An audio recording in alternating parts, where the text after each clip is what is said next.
새벽에 와서 하나님의 귀한 말씀들 쭉 읽어가는데 때로는 하나님의 말씀이 조금 길다 싶지 않으세요? 근데 오늘 저는 성경 말씀을 읽다가 그런 말씀 생각났어요. 요한계시록 1장에 보면은요, 이 예언의 말씀을 읽는 자와 듣는 자와 그 가운데 기록한 것을 지키는 자는 복이 있나니 때가 가까움이라. 아멘이세요? 하나님의 말씀을요, 좀 분량이 길다 하더라도 그냥 읽자니까 읽자 이런 것이 아니라 하나님의 말씀을 나의 입에 담고 이 말씀을 읽을 때에 우리에게 복이 있고 또 이 말씀을 우리 마음 가운데 새길 때에 우리가 생명된 삶을 살아갈 수 있다. 이 말씀 믿고 하나님께서 우리에게 주시는 매일의 문자 메시지라 생각하고 이 말씀 마음에 잘 새길 수 있는 저와 여러분들 되었으면 참 좋겠습니다. 오늘 말씀이 조금 내용은 어렵지는 않은데 표현들이 어려워서 좀 우리에게 힘들게 다가올 수 있거든요. 최대한 쉽게 한번 설명해 볼 테니까 오늘 말씀 잘 이해해 보시고 마음속에 한번 담아 보실 수 있었으면 좋겠습니다. 첫 번째, 말씀을 기록하고 또 명령합니다. 오늘 보면 이렇게 시작하죠. 1절입니다. 유다의 요시야 왕의 아들 여호야김 제4년에. 여러분, 이제까지 우리는 지금 유다 왕의 시드기야 마지막 왕을 살펴보고 있는데 시간이 조금 거꾸로 올라갔어요. 그리고 지금 누구 때를 이야기하면 요시야의 아들 여호야김, 이렇게 여호야김의 왕 때를 이야기합니다. 이제는 우리가 아셔야 돼요. 요시야 딱 들으면 이 왕은 좋은 왕이다 나쁜 왕이다 알 수 있겠죠. 누굽니까? 이 요시야 왕은 선왕, 좋은 왕이에요. 여호와를 기억해서 누구라고 하셨습니까? 선왕 여호야다. 그 다음에 요시야, 그 다음에 히스기야. 네, 히스기야, 요시야 이렇게 되어 있는 거죠. 여호사밧 그리고 히스기야, 그 다음에 요시야 다 누구냐면은 선왕이라고 그랬어요. 그러니까 요시야 오면 우리한테 선왕이다 이렇게 기억하게 되는데 그의 아들 여호야김. 여호야김은 이 셋 왕에 들어가지 않으니 하나님 앞에서 그렇게 충성된 왕은 아니었구나 우리가 감을 잡는 거예요. 그런데 오늘 성경에 여호야김 통치 4년, 이때가 언제냐면 주전 605년인데요 왜 성경은 이때를 이야기하는가? 바벨론 왕 느부갓네살 왕의 원년이기도 해요. 무슨 말이냐면 그 당시에 고대 근동 지역에 각 나라마다 서로의 입장에 대해서 굉장히 중요한 의미를 가졌던 해가 바로 이때입니다. 좀 더 설명해 볼게요. 바벨론 군대가 유프라테스 강변에서 치른 갈그미스라고 하는 유명한 전쟁이 있습니다. 이 전쟁을 기억할 필요는 없는데 누구와 누구의 격돌이냐? 그 당시에 강력했던 제국 바벨론과 저쪽 아래에 있었던 애굽이 부딪혔어요. 큰 제국들이 싸웠던 거예요. 그런데 이 갈그미스 전쟁 가운데에서 바벨론이 대승리를 합니다. 그러니까 네가 세냐 내가 세냐 하면서 한참 그 주변의 국가 이스라엘을 주변으로 해서 여러 가지 많은 국가들이 힘을 겨루기로 했는데 싹 다 정리가 된 거예요. 누가 제패를 했냐면 바벨론이 이겨버린 겁니다. 그래서 이제 그 제국의 모든 흐름을 누가 쥐고 있느냐? 바벨론이 쥐고 있는 그 해였습니다. 이때를 기준으로 명실공히 고대 근동 가운데에서 지역의 패권의 국가로 군림하는 그때가 바로 이 요시야 왕의 아들 여호야김 제4년에 있었던 그때라는 거죠. 이때 승리를 기반으로 바벨론은요 수리아와 그리고 팔레스타인 지역으로 계속해서 진군합니다. 이 힘을 얻었으니 그냥 이때 그냥 밀어붙이자라고 하는 거죠. 그래서 계속해서 자신들의 영토를 확장시키는데 이때 처음으로 남유다 왕국을 첫 번째 침공하게 되었습니다. 바벨론이 몇 번 유다를 침공했다고 그랬어요? 3번 침공했는데 이때가 첫 번째 침공의 해이기도 합니다. 여호야김 제4년에 요시야는 남유다 역사상 하나님을 잘 따랐던 왕이라고 해서 이스라엘의 모든 우상과 산당을 제거했는데요. 그런데 그의 아들인 요시야의 아들 여호야김은 아버지가 다 없앤 그 우상과 산당을 굳이 다시 다 세우고 악한 시대에 또 하나님의 마음을 반역하는 그 시대에 그리고 그 남유다가 그 반역으로 인하여서 사실은 바벨론이 침공한 것이 아니라 하나님께서 바벨론을 사용하신 거죠. 그 해에 있을 때에 하나님은 그냥 치기만 하시는 것이 아니라 그것을 통하여서 예레미야를 세우셔서 그들로 하여금 다시 한번 깨닫게 하시는 귀한 말씀이 2절과 3절에 기록되어져 있는 겁니다. 너는 두루마리 책을 가져다가 내가 내게 말하던 날, 곧 요시아의 날부터 오늘까지 이스라엘과 유다와 모든 나라에 대하여 내가 내게 일러준 모든 말을 거기에 기록해라. 예레미야, 내가 이제까지 설교했던 모든 내용들 있지, 그 내용들을 싹 정리해서 기록해라. 이렇게 이야기하는 겁니다. 우리 3절 한번 읽어보실까요? 시작. 유다 가문이 내가 그들에게 내리려 한 모든 재난을 듣고 각기 악한 길에서 돌이키리니 그리하면 내가 그 악과 죄를 용서하리라 하시니라. 그 당시에 모든 내용들을 기록하라고 할 때 오늘날처럼 무슨 컴퓨터가 있어서 쉽게 기록하는 것도 아니고 또 공책이 있어서 볼펜으로 쭉 써내려가는 것들도 아니고 그 당시에 책은 두루마리입니다. 두 가지인데요, 두 개의 막대기를 이용하여서 양피지, 동물 가죽이나 아니면 파피루스, 그 종이를 이용하여서 둘둘 말아서 쓰는 그러한 기록인데, 여러분, 이러한 파피루스 두루마리 책이 오늘날과 같은 이러한 책이 되기까지는요, 예수님이 태어나신 이후 100년이 지나서야 이런 책들이 나오는 거거든요. 그러니까 그 당시에 하나님의 말씀을 이 양피지나 파피루스에 기록한다는 것은 이건 그렇게 만만치 않은 작업입니다. 근데 예레미야가 이 말씀에 순종을 하는 거예요. 요시야 왕 13년, 그러니까 주전 628년부터 시작하여서 오늘 본문인 여호야김 4년 605년까지, 주전 605년까지 23년 동안 모든 예언의 말씀을 두루마리에 빠짐없이 기록하여서 너는 유다 백성들에게 이것들을 들려줘라, 주님께서 명령하시는 거죠. 왜 주님께서 이렇게 명령하시는 거예요? 유다 백성들이 그 예언의 말씀을 전해 듣고 그냥 너희들이 하나님의 말씀이 선포되어지니까 그냥 듣고 까먹는데, 그것을 너희들이 듣고 눈으로 보고 읽음으로 말미암아 그래서 악한 길에서 돌이켜진다면 나는 그들의 죄악과 허물을 다 용서해 주겠다. 하나님께서 그들에게 다시 한번 출구를 열어놓는 겁니다. 이럴 때 하나님께서는요, 마지막 순간까지 최선을 다하여서 유다 백성들에게 재앙을 베푸는 것이 아니라 복을 내리시기를 원하시는, 그들을 구원하시기 원하시는 하나님의 마음이 오늘 성경에 기록되어져 있어요. 그렇지만 유다 백성들은요, 끝내 하나님의 예언의 말씀을 무시하고 또 배척함으로 말미암아 그들은 복이 아니라 재앙을 맞이하게 되어집니다. 하나님의 명령을 받았어요. 예레미야 혼자 이것들을 작업할 수 없었거든요. 그래서 예레미야는요, 네리야의 아들 바룩, 오늘 이 사람의 이름을 기억해 보세요. 바룩을 불렀습니다. 그리고 그 다음에 주께서 그동안 자신에게 주셨던 모든 말씀을 그에게 이렇게 읽고요, 그리고 바룩이 그 모든 말씀을 두루마리 책에 받아서 적게 되어지는, 그래서 선포되어진 말씀이 기록되어지는 그 일들을 감당합니다. 바룩은 누구일까요? 예레미야의 동료이자 또 예레미야의 오늘날로 말하면 개인 비서라고 할까요? 왠지 비서라고 하면은요, 그 예레미야보다 조금 못한 사람 이렇게 생각하기 쉬운데, 옆에서 마치 서기관처럼 그의 사역을 잘 도와주었던 그러한 사람이 바룩이에요. 예레미야를 도와서 여러 가지 행정 실무를 감당했던 사람 바룩. 그는요, 유다의 명문 집안 출신입니다. 그렇지만 자신의 기회, 자신의 출세의 기회들이 있었음에도 불구하고 그것들을 다 내려놓고 죽기까지 예레미야 곁에서 그의 사역을 돕는 자로, 주님의 귀한 말씀에 순종하는 자로, 그렇게 그는 함께 귀한 일들을 동역하는 자였습니다. 그 일들을 다 했네요. 여러분, 그 23년 동안 선포되어진 말씀을 다 정리해서 그것을 하나님의 말씀에 순종해서 기록했어요.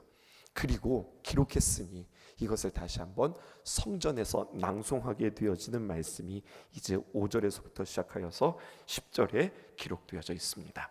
성전에서의 낭송입니다.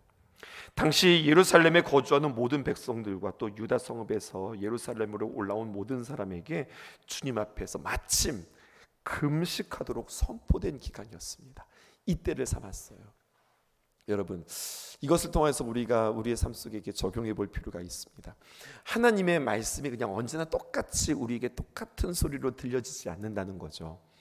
우리가 더 사모하고 또 우리가 간절할 때 하나님의 말씀이 들릴 수 있는데, 아무 때나 말씀을 선포한 것이 아니라 보았더니요, 예루살렘에 거주하는 모든 백성들 그리고 유다 성읍에 있었던 모든 사람들이 올라와서 주님 앞에 정기적으로 금식했던 그 시간이, 야, 이때가 참 좋다 생각하고 이때 기록된 그 말씀을 낭송하게 되었습니다.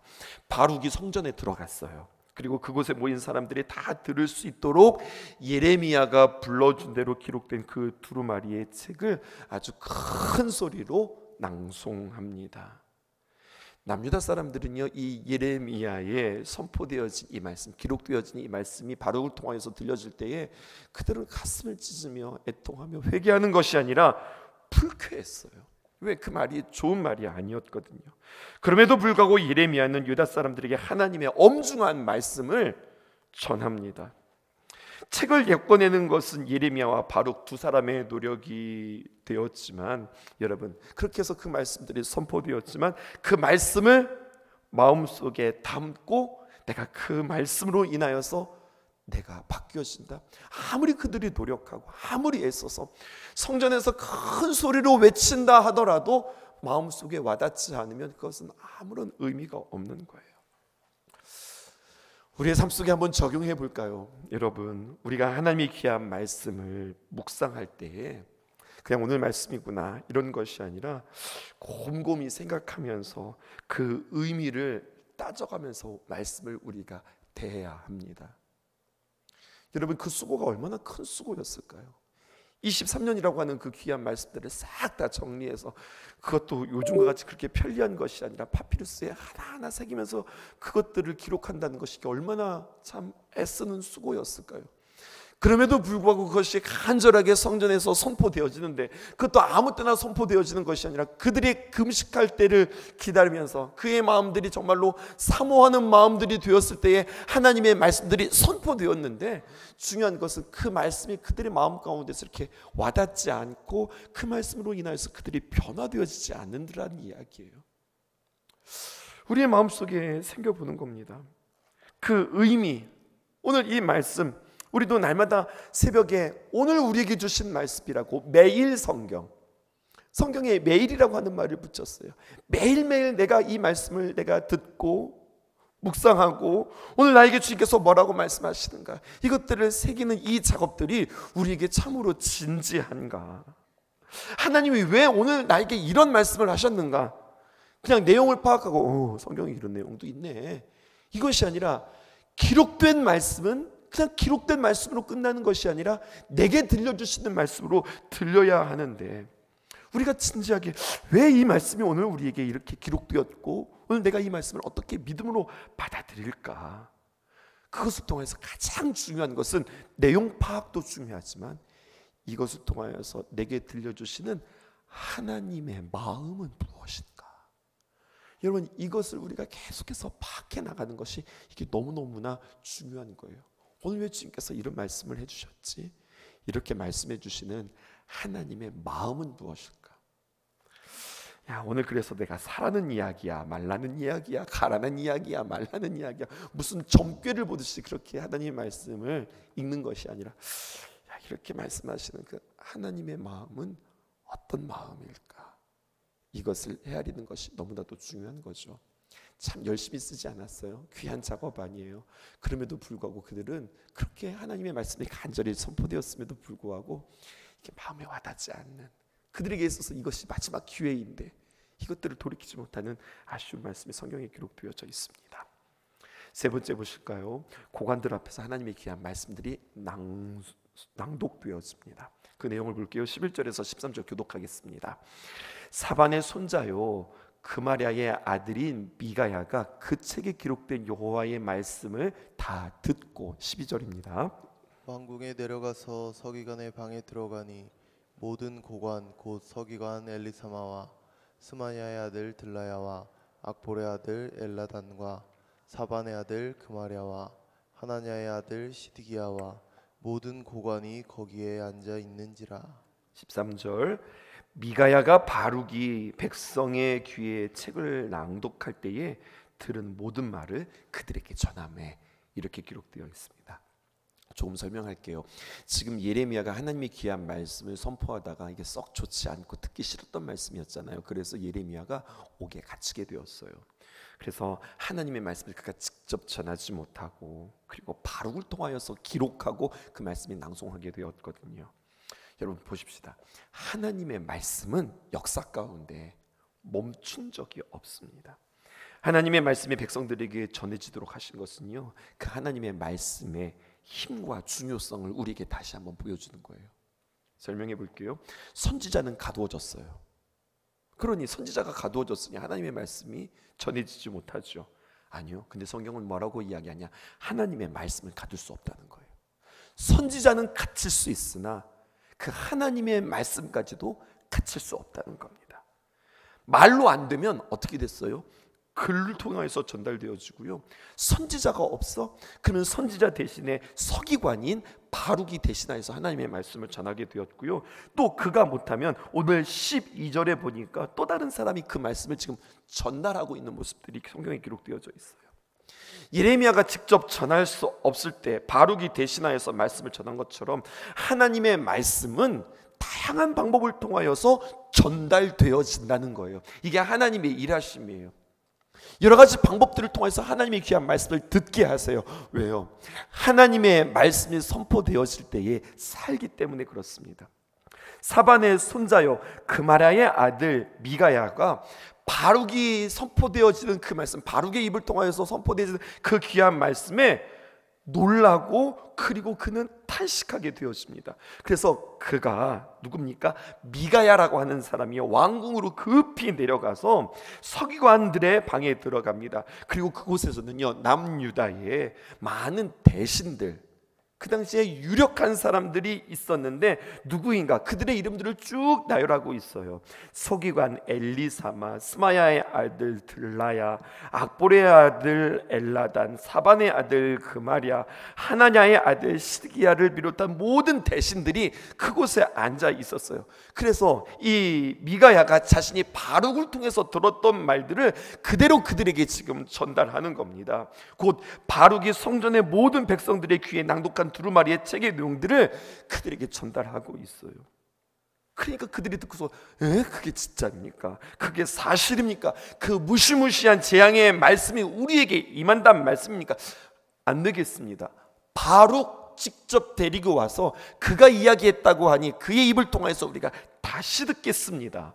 그렇게 이야기합니다. 그래서 사람을 보냈는데 또 다른 사람 하나가 등장하는데 그게 바로 누구냐? 여후디라고 하는 사람입니다. 그 사람이 나가서 바룩 보고 오게 하는 거죠. 14절과 15절 그 내용을 이렇게 우리가 읽습니다. 이에 모든 고관이 구시의 증손 셀레미야의 손자 느다냐의 아들 여후디를 바룩에게 보내매. 그러니까 여후디를 바룩에게 보냈다 이렇게 하면 좋은데 그가 누구인지 그의 증손이요 손자요 아들이며 하면서 쭉 이름들을 열거하니까 우리에게 복잡하게 들려지는 거예요.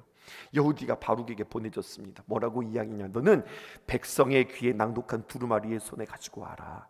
네리야의 아들 바룩이 그래서 그 두루마리를 손에 가지고 그들에게 왔습니다. 그리고 15절에 그들이 바룩에게 이르되 앉아서 다시 한번 읽어봐, 우리에게 다시 한번 낭송해라, 그렇게 이야기합니다. 그때에 바룩이 그들의 귀에 그 말씀을 낭독합니다.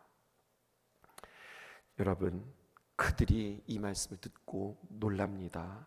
두려워합니다. 낭독된 말씀이 설마 했는데 정말로 남유다의 멸망을 이야기하고 있었거든요. 그래서 이것은 우리 왕에게 보고해야 되겠다. 그래서 이것을 가지고 왕에게 보고하기로 했습니다. 17절에서부터 19절에 있는 말씀입니다. 그들이 또 바룩에게 물어 이르되 너는 그가 불러주는 이 모든 말을 어떻게 기록하였느냐? 너 이거 어떻게 기록한 거야? 네가 꾸며낸 거야? 그냥 네 마음대로 쓴 거야? 라고 이야기했더니 18절에 바룩이 대답하는데 뭐라고 대답합니까? 아니, 내가 그냥 쓴 것이 아니라 그가 그의 입으로 모든 말을 내게 불러주기로. 여기서 말하는 그는 누구입니까? 예레미야죠. 예레미야가 모든 말을 불러줬고 나는 그냥 먹으로 책에 기록했을 뿐입니다. 한국식 표현이에요. 먹은 아니었을 거예요. 19절입니다. 이에 고관들이 바룩에게 이르되 너는 가서 예레미야와 보세요. 너 숨어. 이 말이 보통 말이 아닌데 만약에 이 말이 왕에게 들어가면 너 또한 예레미야가 갇힌 것처럼 너도 또 그렇게 다치게 되어지니까 너는 숨고 너희가 있는 것을 사람들한테 알리지 마라. 그렇게 이야기하는 거죠.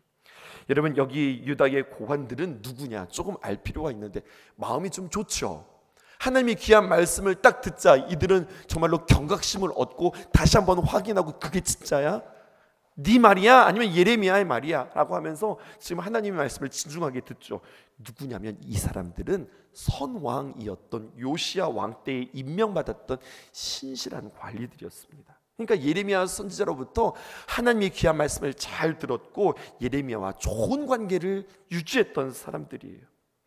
그들이 딱 볼 때에 이 악한 왕 요시야의 아들 여호야김이 이 바룩의 두루마리에 관한 책을 알게 되었다. 그러면은요, 그냥 안 두겠다. 예레미야도 해치고 바룩도 그냥 두지 않겠다 싶어서 너희들 빨리 숨어라. 그렇게 하는 이야기가 오늘 말씀으로 이제 끝나게 되어지는 겁니다. 하나만 더 정리해 볼까요, 여러분? 하나님의 말씀을 전해 듣는 이 왕 말입니다. 하나님의 말씀을 전하는 사람들까지 왜 이렇게 죽이기까지 하고 그들을 핍박하는 걸까요? 여러분, 그 마음이 무엇에 사로잡혀 있는가? 이것이 너무나도 중요한 거예요. 아니나 다를까 우리가 내일 본문에 보면은요, 이 말씀이 왕에게 전달되어집니다. 왕에게 이 말씀이 전달되어져서 왕이 두서서나 읽어볼까요? 그러다가 어떻게 합니까? 이 두루마리를 막 분노에 막 찢어버립니다. 그리고 그렇게 귀하게 기록되어졌던 이 말씀이 전체가 다 불살라지게 되어집니다. 하나님의 말씀을 듣기 싫은 것이 그의 모습 속에서, 그의 삶 속에 그가 하나님의 말씀을 대하는 그 태도 가운데 그렇게 표현되어지는 거예요.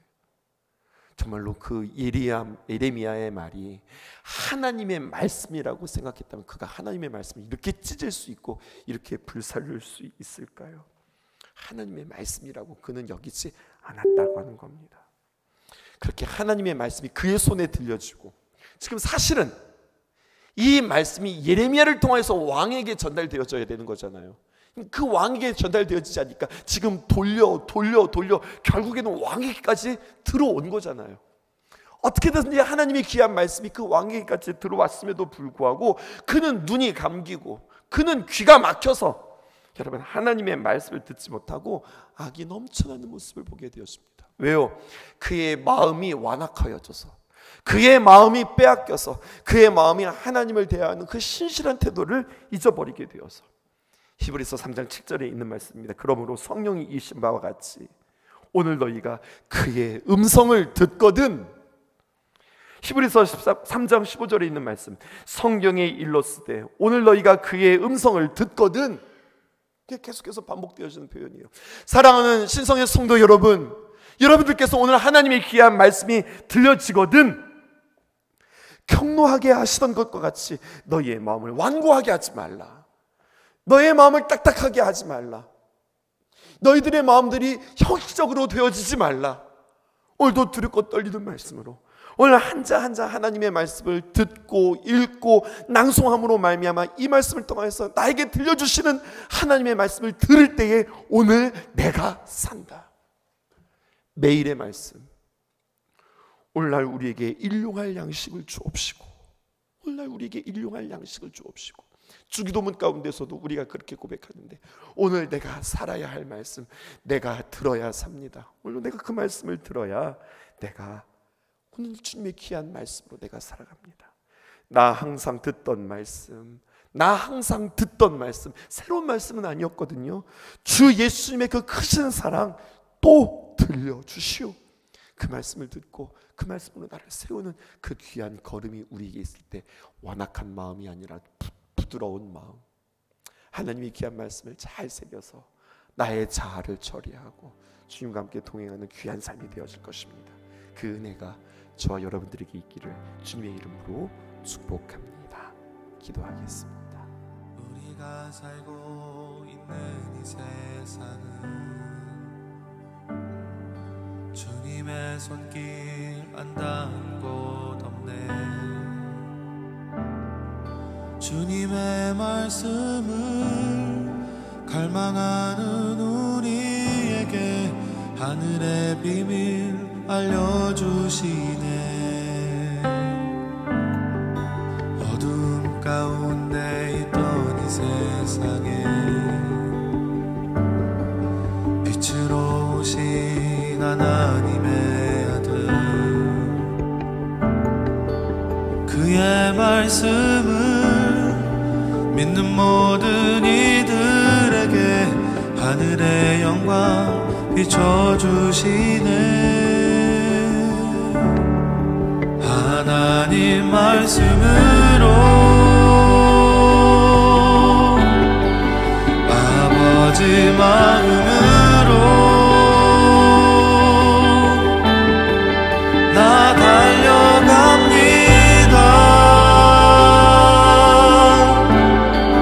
나 돌아갑니다.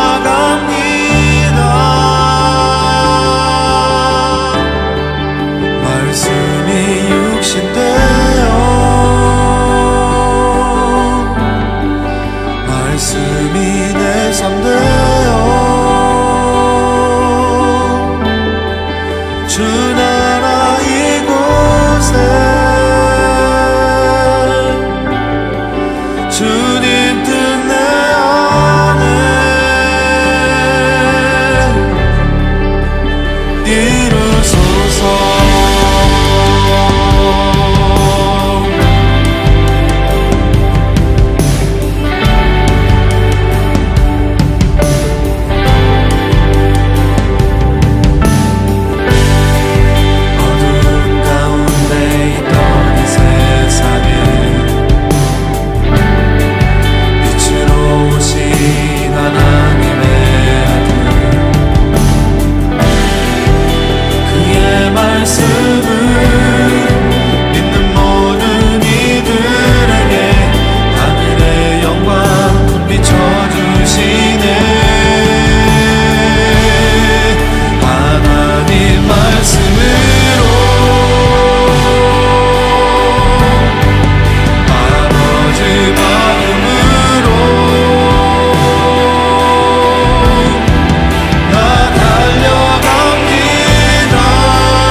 이루소서.